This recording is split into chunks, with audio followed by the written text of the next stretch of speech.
right, hello everybody. Thank you for coming out. As you all know, we worked on the Cleveland Asian Festival with you guys. You all know our names, but for the purpose of this video, we're going to go over them. I'm Todd. I'm Shalosky. I'm Tiffany, Swihart. And we're going to tell you a little bit about what we did. So, for the purpose of the video, I'm going to give a little bit of a background on the company, even though you guys all know about yourselves, so just bear with us real quick. As you all know, the Cleveland Asian Festival has been running on for about 6 years now, and they have been voted the best festival in Cleveland's hot list. You guys have about an average of about 38,000 attendees over the 2 days you run the event, and it generates millions of dollars in revenue each year, and that would go back to the community and making the festival ready for the year to come afterwards. Some of the events for this year will include a Bollywood main event, dancers and performers, local restaurants and food vendors, games and entertainment, and health screenings, and so much more.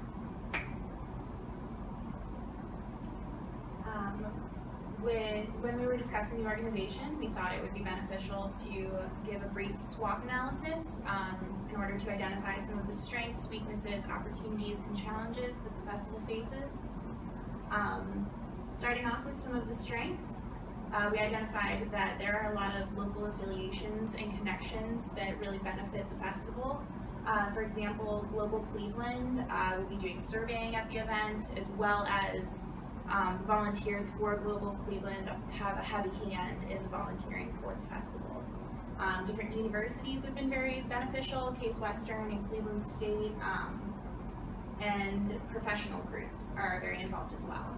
Another strength is that the festival is very established. As Ian said, this is the 6th year for it.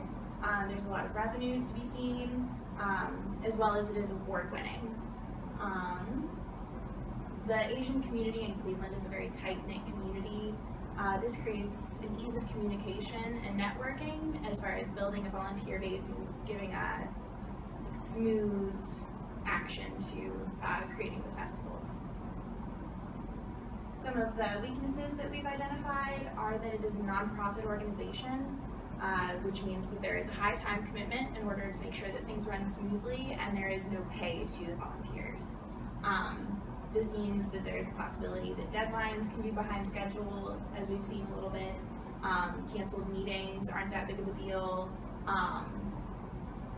but by paying volunteers, they might be able to cross some of those issues off of the list. Some of the smaller communities in the Asian sect can be seen as being overlooked, which we discussed a little bit. The more we reach out to these smaller communities that aren't as involved in this tight-knit community, the more involvement that we can see and the larger turnout we'll have as well. Some of the opportunities that we've discussed are creating and expanding regional awareness around the Cleveland area and not just within the city. Chance and I have discussed doing some marketing efforts, which he'll talk about later, in the Akron-Canton area, as well as some other cities. And Chance has had the opportunity to do some social media and radio advertising for this event as well. Again, identifying and reaching out to smaller Asian communities will really benefit this organization, in addition to expanding that volunteer base that is so crucial to running the festival. And to end with the SWOT analysis, we've discussed some challenges.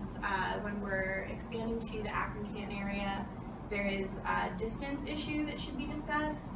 There's longer commutes for some of those volunteers and attendees, which could be discouraging.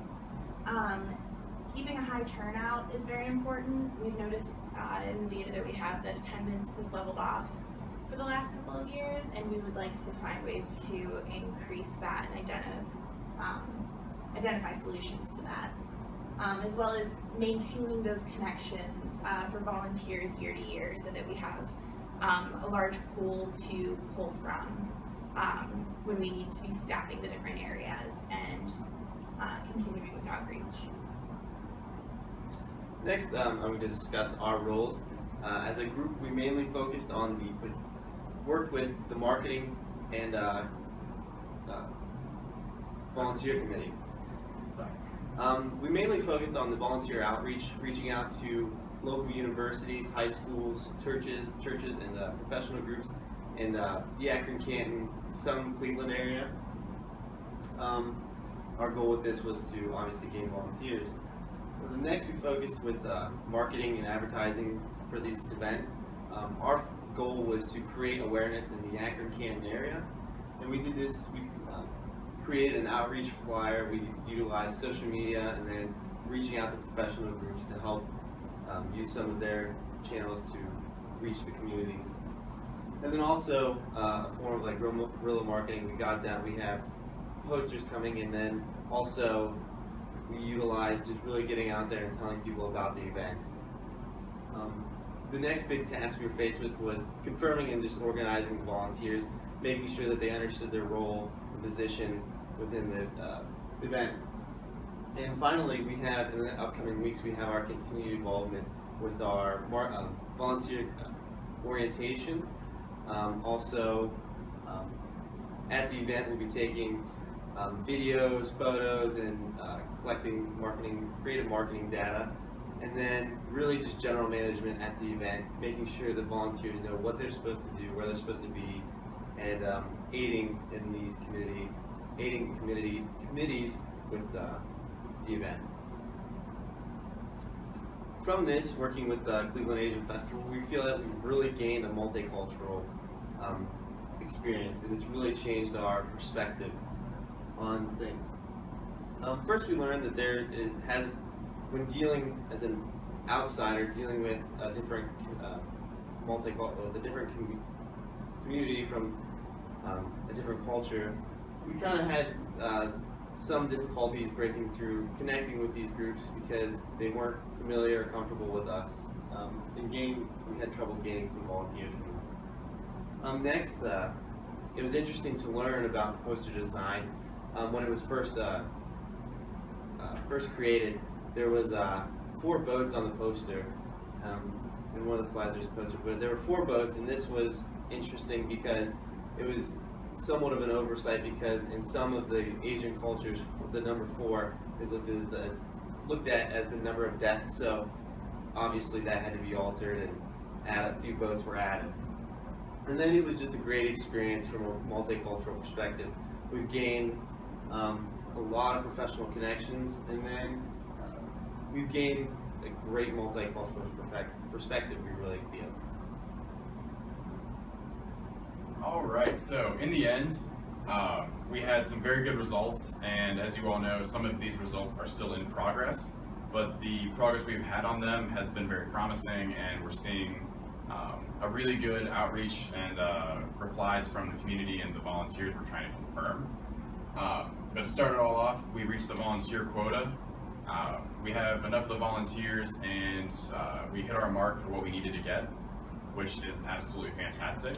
At the moment, we are also confirming some of the volunteers, and that's going very well. We're getting very timely responses. So far, we've had no one that says, no, they're not coming.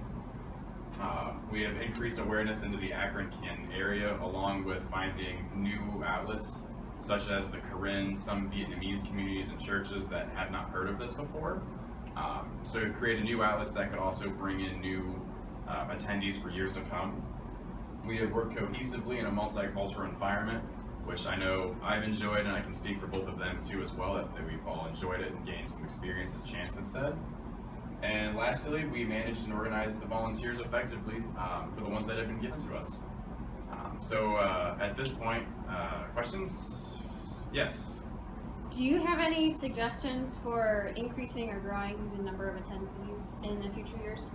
Yeah, so that was one of the larger concerns that we figured you guys would have. I mean, this festival has been fantastic for years to come, so we want to keep it growing and make it better each year. One of the big things we want to touch on is reaching out to these new smaller groups that may be overlooked. For example, the Korean, who are in Canton and Akron. There's a couple thousand of them spread through a couple groups of different churches. And for those of you who don't even know who the Korean are, they're actually a Burmese refugee group who came to America from Thailand. And so when I spoke to them, they had expressed a very large, enthusiastic response on, they would love to get involved in this. And so finding these smaller groups that may not be aware of it and expanding geographically outside of Cleveland, I think is key to keeping this thing alive and growing each year. So is that it? All right, thank you guys.